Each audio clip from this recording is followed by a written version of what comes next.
China's official response to last week's EU tariffs on Chinese-made EVs has now emerged, as it announced its own anti-dumping probe on EU pork imports.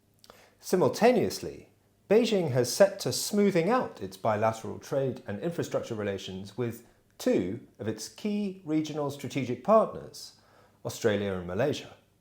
After years of trade disruption, the Chinese Premier Li Qiang announced on Sunday that the, quote, twists and turns of Sino-Australian trade tensions are now ironed out.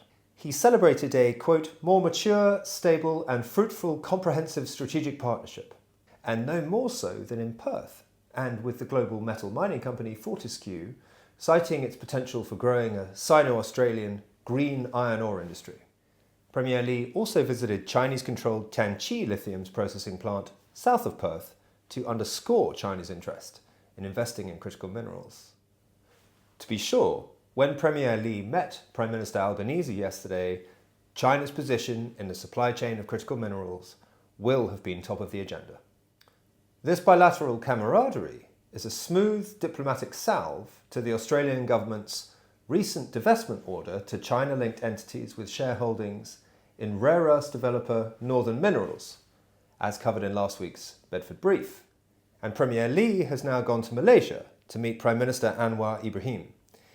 They will sign an MOU on the Belt and Road Initiative and a 5-year economic cooperation plan during the 3-day visit.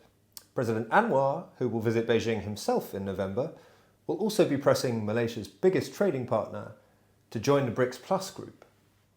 Premier Li's visit and the revitalisation of BRI investment in Malaysia's green economy and digitisation will provide a much-needed boost to Anwar's popularity ratings after his failure to win a majority in the last election.